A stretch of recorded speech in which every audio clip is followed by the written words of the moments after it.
William Henry Gates বা Bill Gates তার জন্ম 18 অক্টোবর 1955 সালে। মাইক্রোসফটের প্রতিষ্ঠাতা, চেয়ারম্যান, সাবেক প্রধান সফটওয়্যার নির্মাতা এবং সাবেক সিইও। একাধারে 13 বছর যাবৎ তিনি পৃথিবীর সর্বোচ্চ ধনী ব্যক্তি ছিলেন। তিনি 1994 সালে 1 জানুয়ারিতে মেলিন্ডা ফ্রেঞ্চকে বিয়ে করেন। চলুন তার অসাধারণ কিছু বাণী শুনে আসি। আপনার সবচেয়ে অখুশি কাস্টমাররাই আপনার শিক্ষা নেওয়ার সবচেয়ে বড় উৎস, অর্থাৎ আপনার অসন্তুষ্ট ক্রেতাদের থেকেই আপনি শিক্ষা গ্রহণ করতে পারবেন। তাদের সকল অভিযোগই হচ্ছে শিক্ষার মূল উৎস। আমি কোনো কঠিন কাজ করার জন্য সবসময় একজন অলস ব্যক্তিকে পছন্দ করব, কারণ সে ওই কাজটি করার একটি সহজ উপায় বের করবে। পৃথিবী পরিবর্তন করে ফেলতে চাইলে বিয়ের আগেই করো। বিয়ের পরে পৃথিবী পরিবর্তন তো পরের কথা, টিভির চ্যানেলই পরিবর্তন করতে পারবে না। যখন তোমার পকেট ভর্তি টাকা থাকবে তখন শুধুমাত্র তুমি ভুলে যাবে যে তুমি কে, কিন্তু যখন তোমার পকেট ফাঁকা থাকবে তখন সমগ্র দুনিয়া ভুলে যাবে তুমি কে। সাফল্য একটি পরিপূর্ণ শিক্ষক। এটি স্মার্ট মানুষের চিন্তায় তারা কখনো ব্যর্থ হবে না, এটি ঢুকিয়ে দেয়। মানুষ সবসময় পরিবর্তনে ভয় পায়, তা আমরা দেখতে পাই।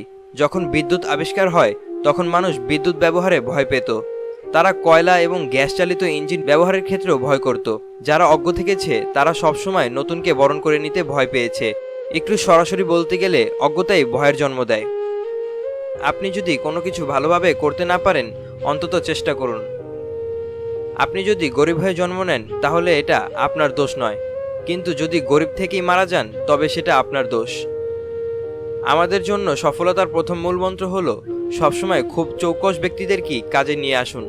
আমরা যদি উপযুক্ত ব্যক্তিদের নিয়োগ করে পূর্ণ গতিতে সামনের দিকে এগিয়ে যেতে উদ্যুক্ত করতে না পারি, তাহলে পেছনে পড়ে থাকাটাই হবে অনিবার্য পরিণতি। অদৌলতে কোম্পানিও বড় জোর মাঝারি বা নয় ভালো, নয় খারাপ অবস্থাতেই থেকে যাবে।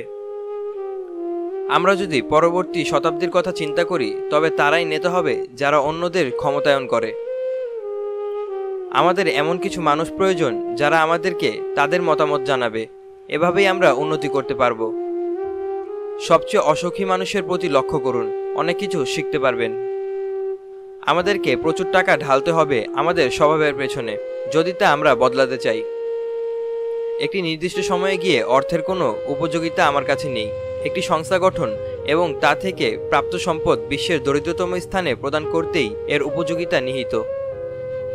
একবার পরীক্ষায় কয়েকটা বিষয়ে আমি ফেল করেছিলাম, কিন্তু আমার বন্ধু সব বিষয়ে পাশ করে। এখন সে মাইক্রোসফটের একজন ইঞ্জিনিয়ার, আর আমি মাইক্রোসফটের প্রতিষ্ঠাতা। জীবন কতগুলো পরীক্ষার সেমিস্টারে বিভক্ত নয়।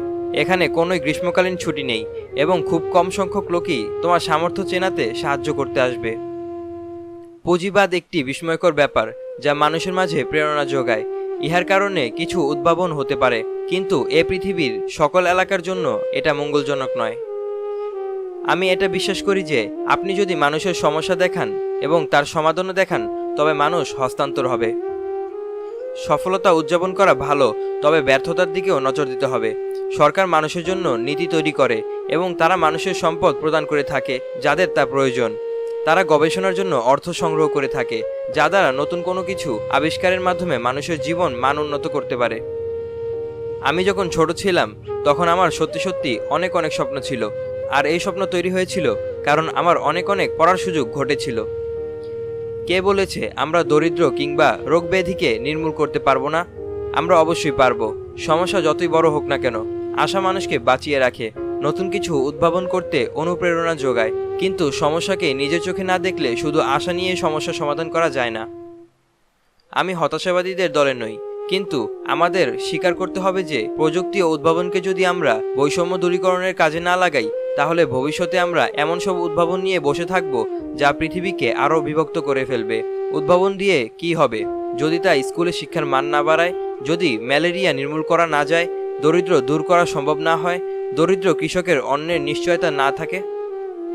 তোমরা স্নাতকেরা অসংখ্য উদ্ভাবনে নেতৃত্ব দেবে, পৃথিবীকে এগিয়ে নিয়ে যাবে। তোমাদের বয়সে আমি পৃথিবীকে যতটা চিনতাম, আমি বিশ্বাস করি আজ তোমরা তার চেয়ে অনেক বেশি জানো। আমি যা করেছি তোমরা তার চেয়ে অনেক বেশি কিছু করতে পারবে, যদি তোমরা এতে তোমাদের মনোপ্রাণ ঢেলে দাও। আমি সেই প্রত্যাশায় রইলাম।